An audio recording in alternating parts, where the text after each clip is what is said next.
Hello and welcome back to the Out of Spec podcast. I am your host Jordan, and today I am talking about the Hyundai Ioniq 5 XRT, which stands for Extreme Rugged Terrain.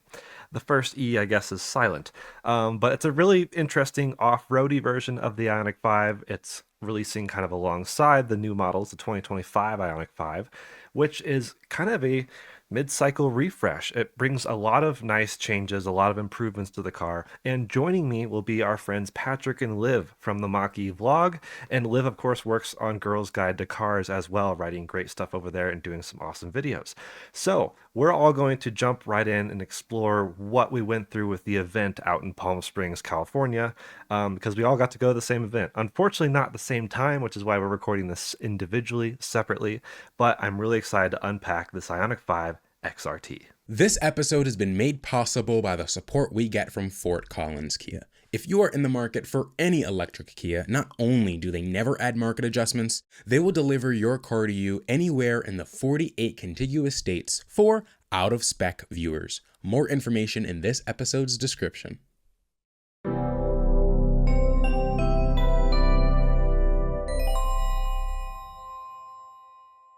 Greetings, folks. How are you guys? Hey, good to see you. It's a shame we didn't get to see you in Palm Springs. That would have been I epic. know. It was a gorgeous place. It was really my first time in Palm Springs. I mean, technically, I drove through it on our cross-country truck race, but I was, that was like 44 hours into the race. I was sick. It was terrible. I don't remember anything about it. So this was a much better experience in Palm Springs. So, yeah, I guess we can start with a little bit about the event throughout this video, but Hyundai essentially brought us all to Palm Springs to check out the 2025 Ioniq 5.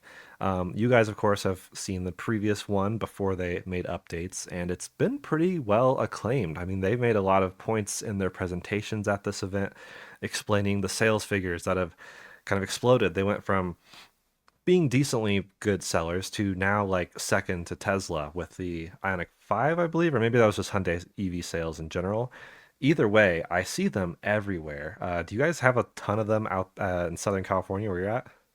We do. Yeah, it is one of the more common ones that we see driving around, and it's like Liv was sort of interested in potentially adding that as our second EV. We went with the Equinox, but so she notices them every time we go out. I was very interested in it, and if we could have gotten as good of a deal as the Equinox EV, we would have. We actually spent a week in the Disney one, which you do Yeah. not see. We have Yeah. not seen one of those out and about. But I think, how many did they make? 1,000? They made Yeah. 1,000 Disney 100 special editions, and it's not like over the top Disney, but it was like some very subtle clues. So if you guys haven't looked at that, I think you have a Girls Guide article and video. Yeah.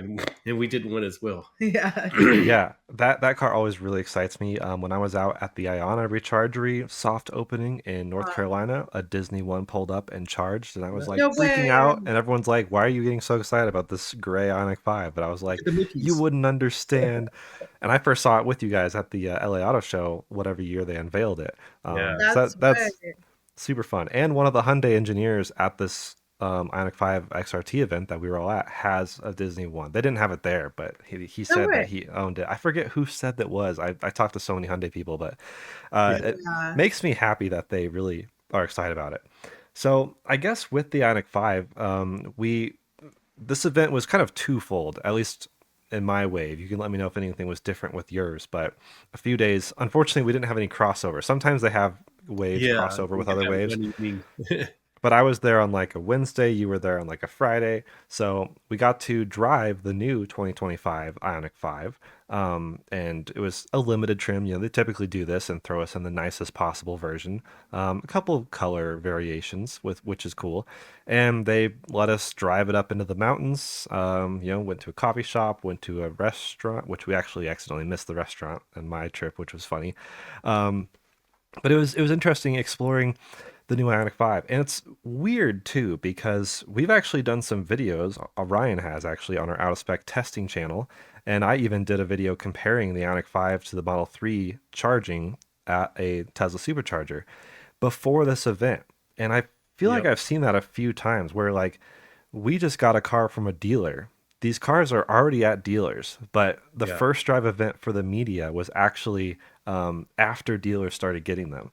So it was really And by weird. the way, multiple people will talk what were talking about your video doing the charging tests comparison. So it was sort of funny because like the video is like, yeah, there were some guys, and Yeah, some guys knew you, some didn't. But I thought it was neat that it was referenced multiple times.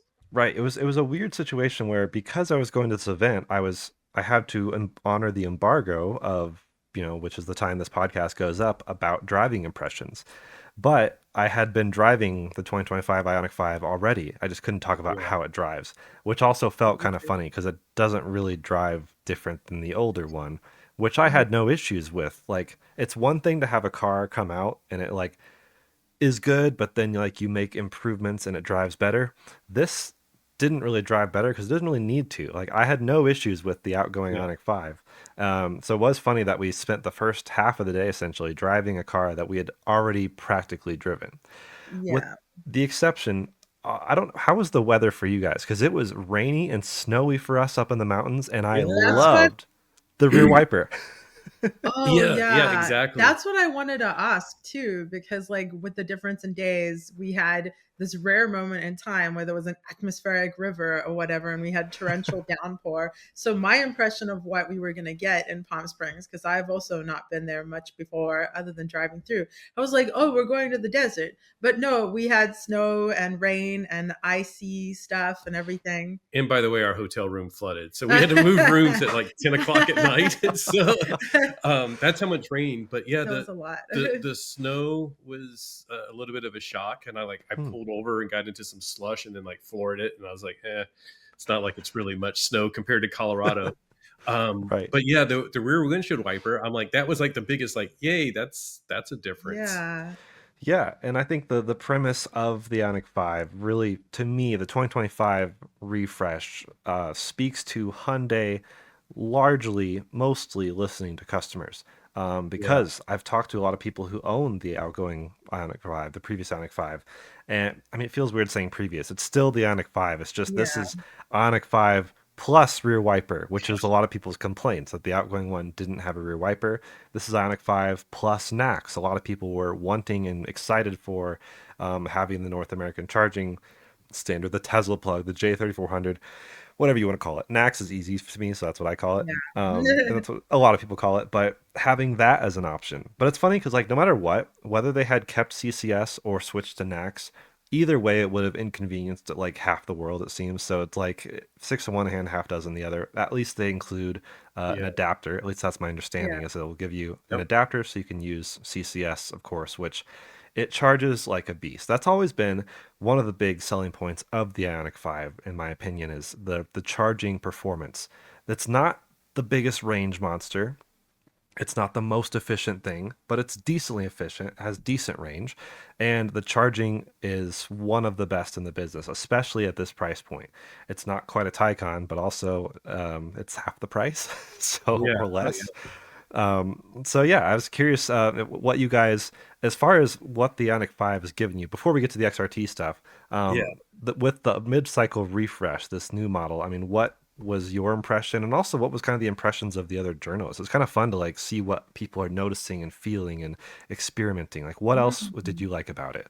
Well, we were there with some people that love buttons. So the fact that they moved some more Mm, stuff back into buttons, which is something that I like as well. We have a Mach-E with a giant knob on the screen. So I like that they put some things very easily accessible, including like seat warmers on buttons.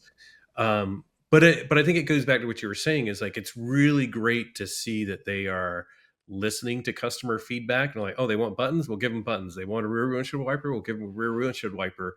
And I did think it was funny that they mentioned that they refreshed the front and the rear, and I'm hmm like, you did? And obviously we don't have one, or we'd Right. probably be more familiar with it, but we definitely looked at it and like, huh.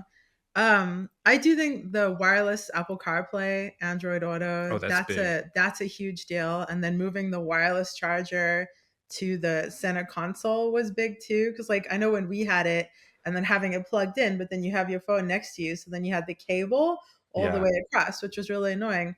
But to what you're saying, like they're definitely listening. to the Yeah. users. Like people found that annoying. People found no rear wiper annoying. So those are big changes.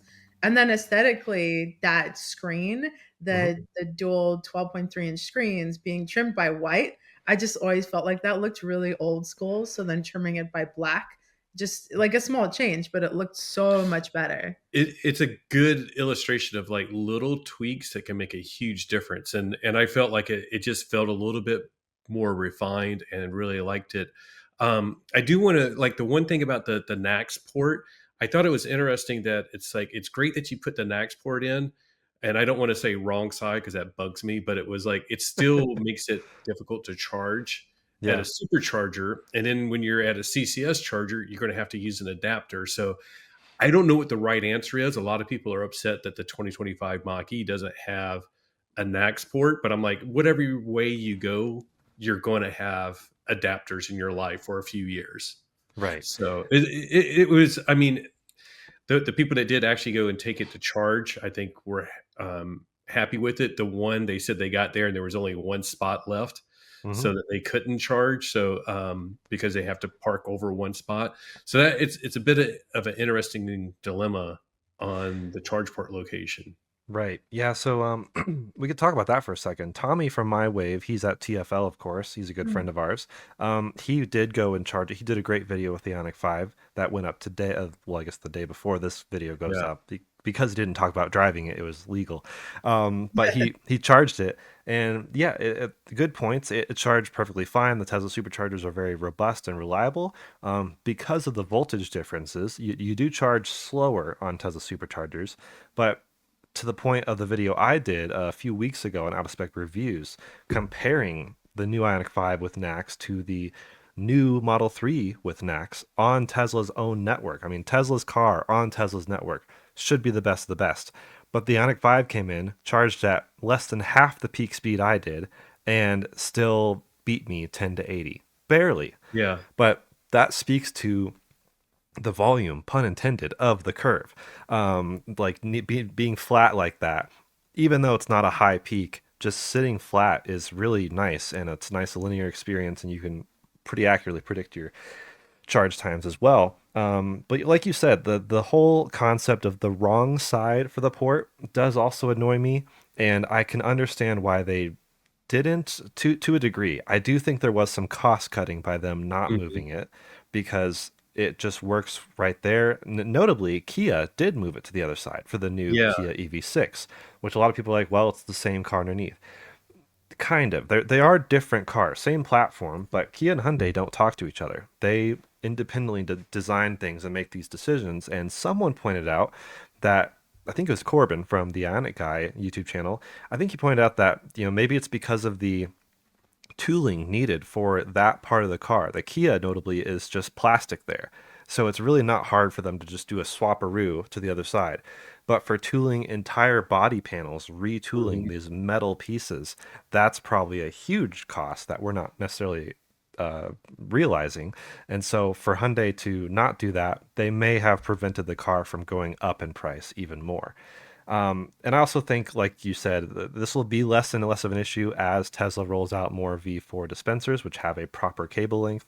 I always thought it was too short. Even my own Tesla parking at some superchargers, I'm like, oh, I have to like basically be on the curb for it to reach, and it's really yeah. annoying. So I do prefer a long cable to an extent. There's also chargers out there with ridiculously long, obnoxious, huge cables, and you're just like Heavy. wrangling a snake trying to get it in. But so I gather you guys didn't charge it. I didn't have time to charge mine either. But I guess should we jump to the XRT? Well, I guess actually, sorry, you mentioned software live, and I wanted to mention the screen being white on the bezels around it. I loved that when it came out, and then I quickly was like, it's kind of an eyesore. And I felt nostalgic at first because the whole car, the pixelated lights and everything feels retro modern. And the screen to me, when I got in, also felt that way. I was like, oh, cool, white bezels, feels like an old CRT monitor.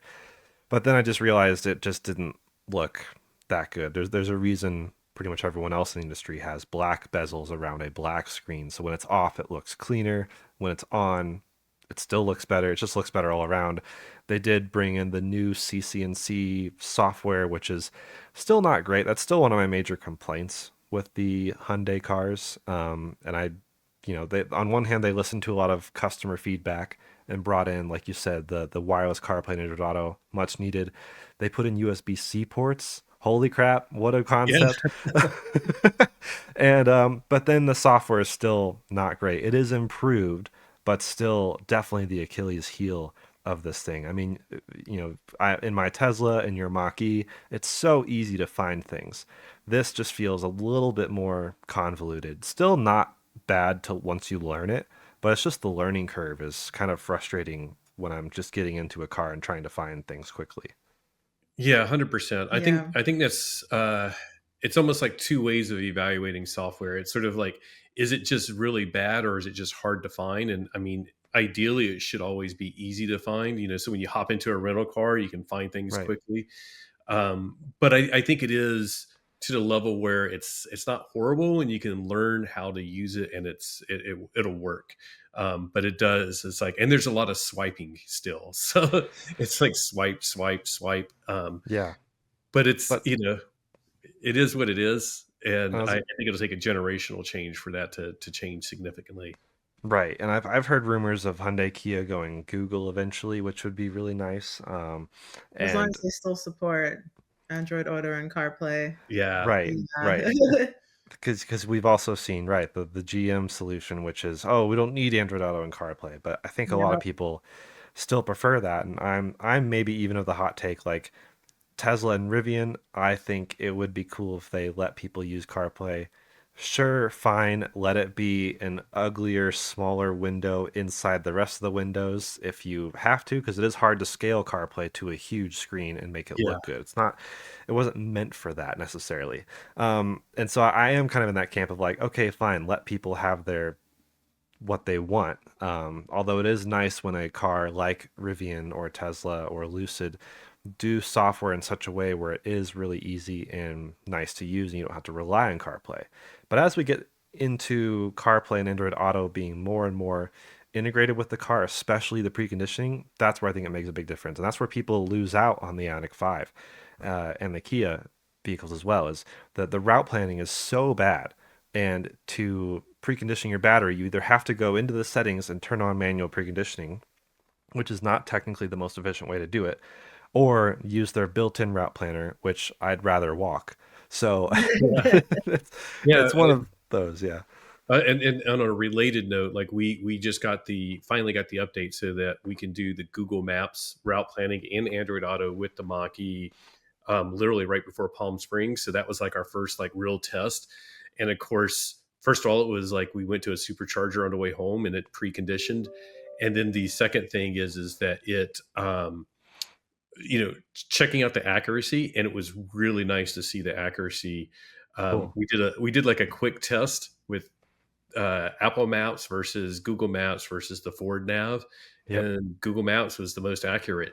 It was like 1% off versus like 4 and 2, so pretty Wow. good. Yeah, I found it to be really accurate in the GM vehicles I've tested. So that's like, even though I still wish they would have let you have CarPlay and Android Auto, I do like that they are using Google services, which tend to work pretty well and are pretty easy to understand. Yeah, Because so many people use Google, whether you're Android or Apple, it's like Google's still such a huge piece of that. But I guess moving on to the elephant in the room and the exciting piece of why we were yeah, there, the Ioniq 5 XRT. I wanted to get you guys on here as well to talk about that because you and I were also involved in the Mustang Mach-E recent, well, I guess not that recent, months ago at this point, but when they unveiled the Mach-E Rally. And that to me is kind of the main other car in this specific space where we live in this world of a million electric CUVs, crossover SUVs. But and sure, most of them can do soft roading, I'll call it, maybe slight light off roading. But we do have some interesting contenders enter the realm, the ring, and it was the Mach-E Rally as the first one, which floored me with how cool it looked and how exciting I was to see the white wheels, the fun bright colors, the the big wing in the back. I mean, they kind of did a bunch of little tweaks to make it more engaging in a rally setting. It was also pretty expensive, but this is Hyundai doing kind of that take more or less, not perfectly. But what was your guys' impression of seeing and driving the Ioniq 5 XRT? I'm gonna say first, to throw back to, yeah, we were driving the refresh and we drove the refresh up the mountain in the snow and everything. And there was a point where we were doing the initial drive just in the limited trim where I was like, gosh, I wish we had the XRT here. Cause like it would have been fun to test out the whole day with Yeah, the XRT. But And by the way, like it's sort of, and this goes back to like sharing with like how these drives go. Like you're always looking for like a place to pull off to take yep, nice photos, and it's sort of like I felt like if we were in the XRT, I could just sort of like take off into the gravel on the side of the road and just hop like out, take tilt up and a picture.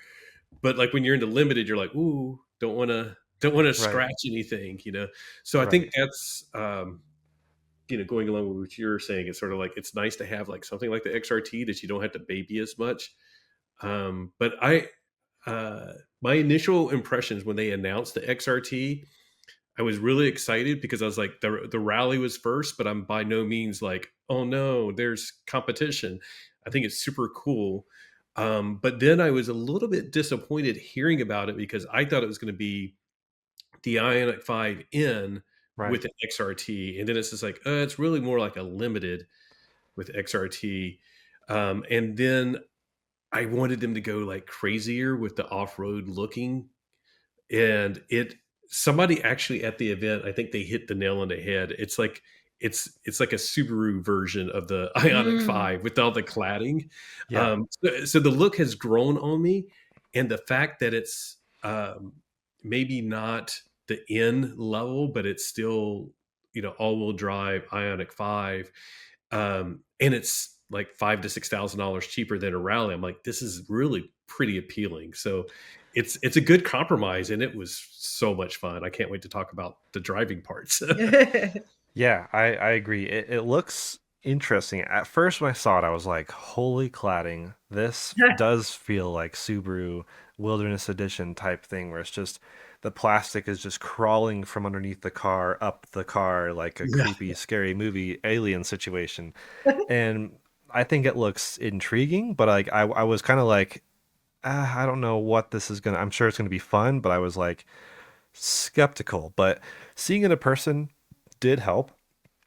I do think objectively the Mach-E Rally looks better, but I do think this looks fun and interesting and actually functional. Like seeing the entire front bumper replaced with cladding helps a lot with protection from Mhm. rock chips from whoever's in front of you. Even if you never took your Ioniq 5 XRT off road, you'd still have a benefit technically of softer ride, bigger tires, bigger sidewall, so that adds to the softer ride, but also puncture resistance for potholes, which I have in Colorado, you have in California. Like some of our normal streets, I'm like, man, I wish I had a Mach-E Rally or an XRT because I'm afraid of blowing a tire. So this is like, funny enough, obviously great for off-road, which we'll get into in a second, but even on road, I don't mind the changes that they made, and I think some people would like that.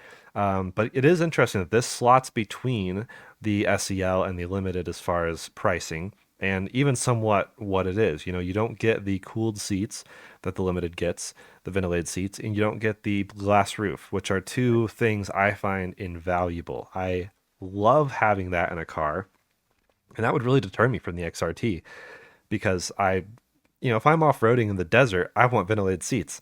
Um, mm. and I understand not having the glass roof, but I just prefer that, I think it's just really nice to have and makes it feel really nice and airy and open because the XRT did also have a black interior. I don't know if it could come in other interior colors. My understanding is it was I black. think it was just black because I Just went black, yeah. to build it, and you're right also because Hyundai does the glass roof really, really well. Like I love Yeah, that accordion thing that they do, so that is a bummer. And then selfishly, us when we're filming, not being able to suction under right. the glass roof, and I feel like a lot of people might be like off-roading and getting cool footage. I really like the black seats on the interior of the Yeah. XRT. But yeah, the ventilation would be important. You're totally right. But Um, I got into it, and like you talked about the physical buttons earlier. Those are so nice to have, so nice. Just getting them and be like, cooled seat when I was in the limited, and then we got up in the mountains, and I was like, actually heated seat, and just yeah. tapping right where it is was super convenient. And I do wish more cars had buttons, even just for that. Like, I don't need many buttons. I like the simplicity of having very few buttons, but just having, even if I could select what they are, like if you just Ooh, had like 8 blank buttons on a row, and they even had like a little like e-ink display or something, I think that'd be the That'd be cool. coolest thing in any Yeah. car. Where it's just that's like, you know actually what? an I would idea. always want access to my seat controls, maybe a hotkey to bring up the maps or music, or I don't, or like drift mode. I don't know, something to have fun with that. But the XRT did have the off-road capability, and I guess they did. We can talk about how they did that really quick. It's a little bit of a lift, just under an inch lift, and new 18-inch steely looking wheels. They're actually alloys, but Yeah. they have kind of that more steely pixelated rally look, which I love. I love that direction. It was somewhat similar to the Mach-E Rally wheels, like the style direction they took. I would have preferred to see the XRT with white wheels as well, but Yeah. Yeah. alas, they were black, which does hide the thickness of the sidewall of the tire, and looks pretty good. I also think so. They used cross contact tires from Continental, Hmm. um, and they weren't as cool as the, what was it, Cross Climate 2 on the Mach-E Rally. Right. Yeah.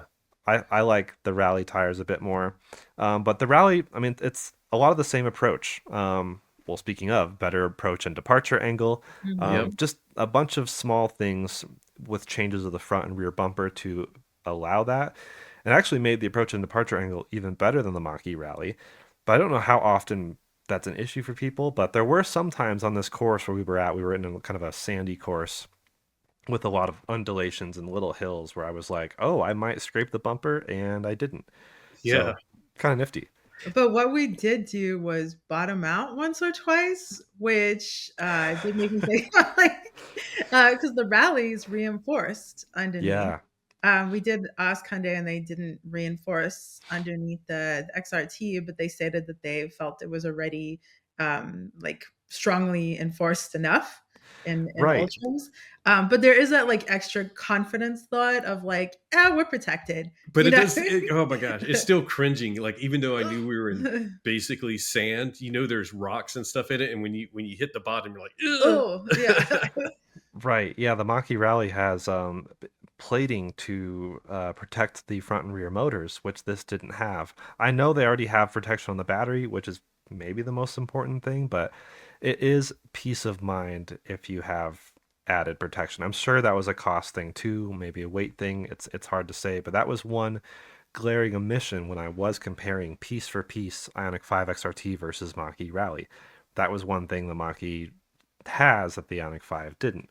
Then again, though, like we said, the Mach-E Rally has the more premium price tag already. It's essentially Mach-E GT with all these differentiation of body kit and tires, Yeah. wheels, the lift and everything.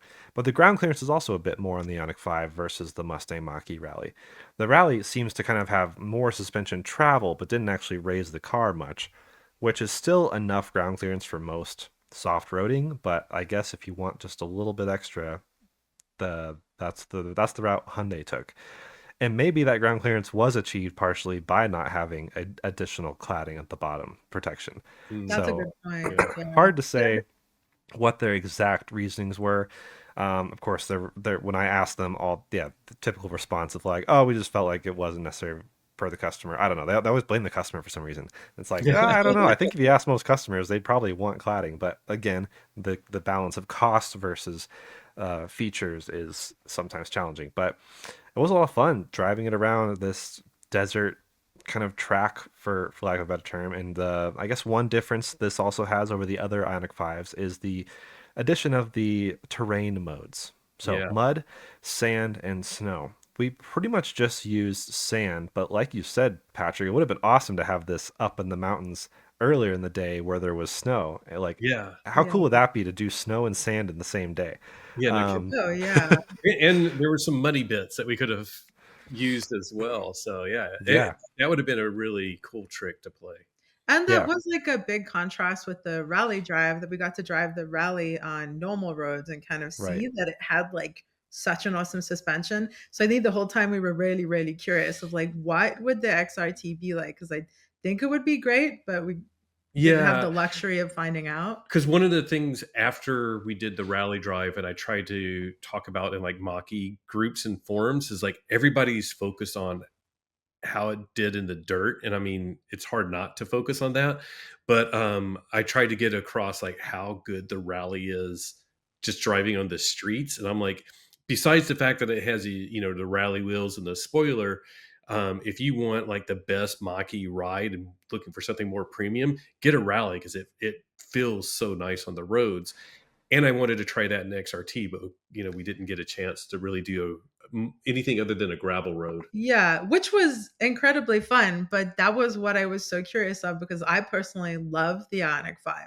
Like I think Yeah, it's a great car. They make an amazing use of space. It's actually really small and nimble, but like a ton of interior room, like 183 inches long.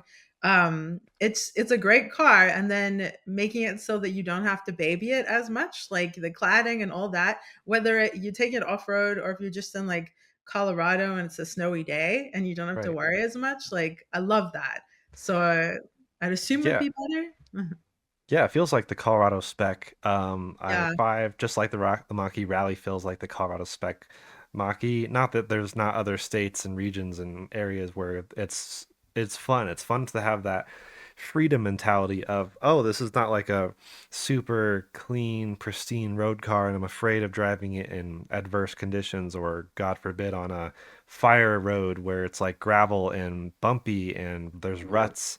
Like I love that freedom, that mindset of like, wow, I can take this not anywhere. It's no Jeep or Bronco, but it is like more capable than your average CUV, a bit more protected and fun. Like I thought sand mode was a lot of fun. It basically cuts your region so you don't have there's no way to do iPedal Max or anything, and it gives more flexibility to the powertrain controls.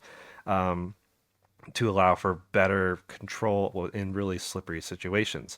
Unfortunately, they didn't explicitly explain what it was doing, but like Yeah. that's essentially the logic there is like allowing for more slip to give you a bit more power. And it's a perfect 50-50 split between front and rear, which means it does cut the entire power of the car a little bit.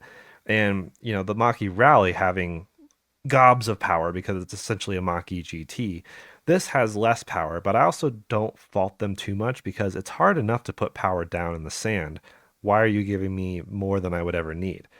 So you're Yeah. you are limited to the front motor, which is the Mach-E. The front motor is 100 or 74 kilowatts. The rear motor is 164 kilowatts.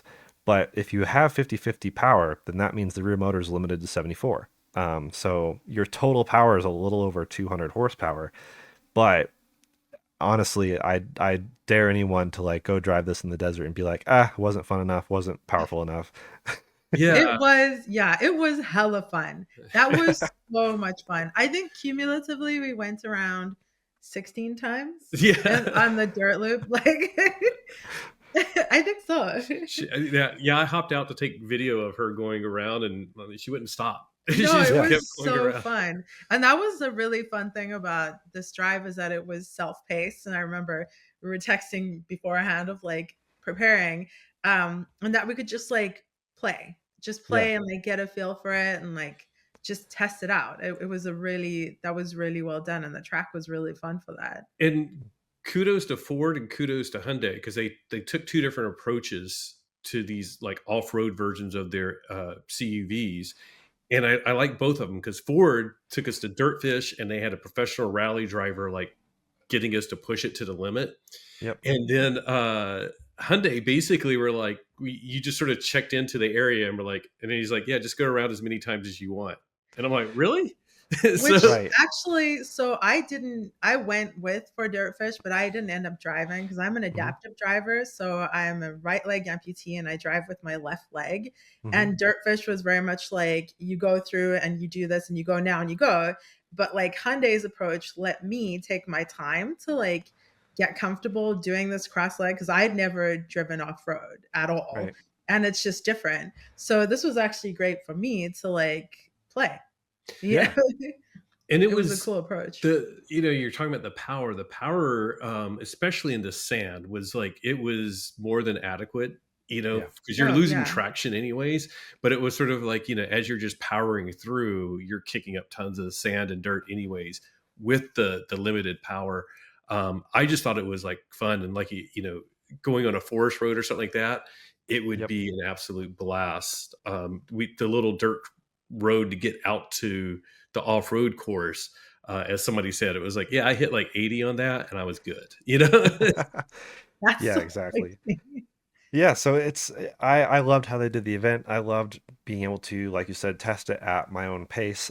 I could kind of take one, you know, slow lap and really scope it out, and then do some faster laps. And then as people left, I went faster and faster and did more and Yeah. more time by myself. And unfortunately, it was still a paired drive, so I still had someone else I was riding with, not off road, but like we could kind of take turns, but we were supposed to go back to the hotel together.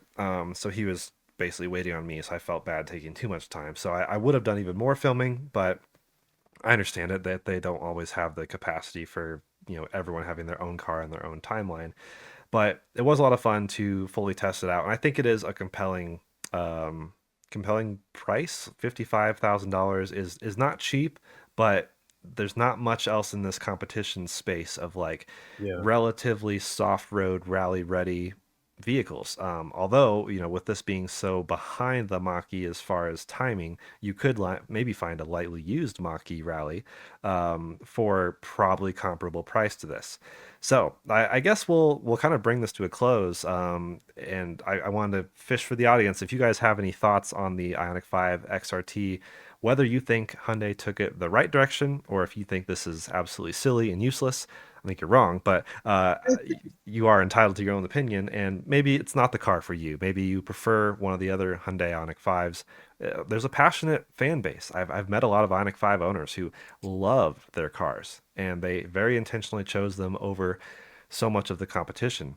Yeah, any more final thoughts, guys?